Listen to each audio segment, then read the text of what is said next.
Hello, I'm Ricky Lee, and today on the Watchlist, I'm joined by Paul Welch, CEO of Buccaneer Energy PLC. The company has reported exceptional results from its organic oil recovery pilot at Pine Mills, including a dramatic reduction in water cut and a meaningful production uplift, results that could materially impact cash flow as the program scales. Paul, welcome to the Watchlist. Right. Thanks for having me on. Pleasure to be here. So, Paul, the pilot reduced water cut from roughly 80% to zero in one treated well, a rare outcome. What operational or reservoir factors made that improvement possible? So this is that gets to the heart of how this process works. So what happens is the service company comes out and they sample your produced water. They identify what they describe as the beneficial microorganisms. They then go back to their laboratory. They concoct a nutrient mix. We come out, we pump the nutrient mix into the wells, and what that does is it allows these microorganisms to bloom. So increase in numbers by tenfold, thousandfold, whatever they may be, with this nutrient mix. And then once they eat that nutrient, then they become starved and they start looking for other things to eat. And the things that they have left to eat are essentially the cellular network that surrounds the oil droplets that are attached to the sand face. And so what happens is when they eat those, that then releases those molecules. So the oil molecules flow through the reservoir to the wells, and they also attach water to the sand face. So they release oil and they attach water to the sand face. So they increase oil production and they decrease water production. So as you mentioned, in one of our wells, the 206, we had an 80% water cut before we did the treatment, and then we got a 0% water cut after. So we only produced oil.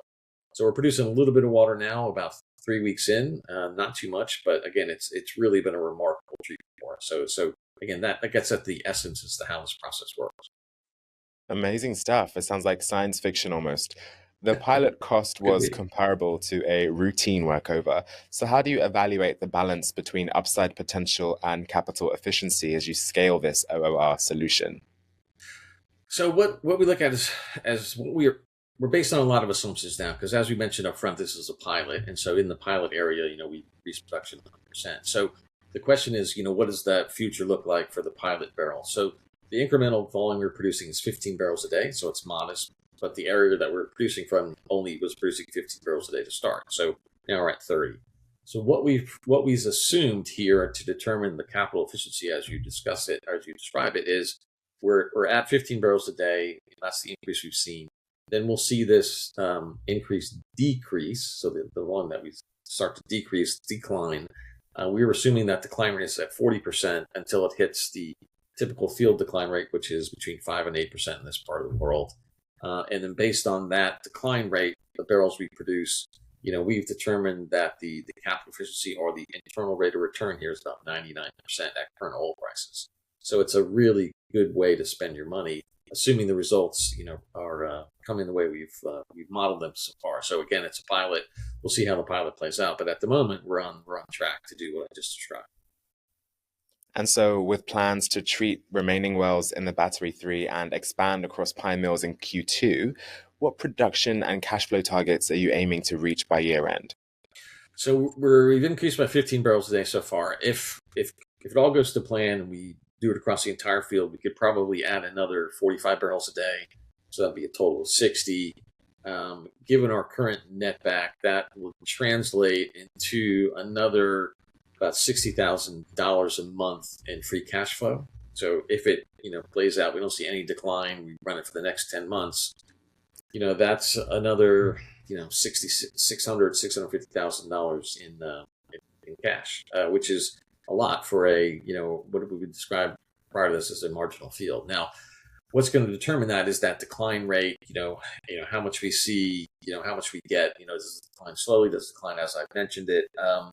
The steeper the decline will determine the amount of revenue we do generate. The other part of the story is that because the water cut is also decreasing, our Opex drops. So at the moment in Pine Mills proper, our operating costs are just under $20 a barrel. So our netback is about 40.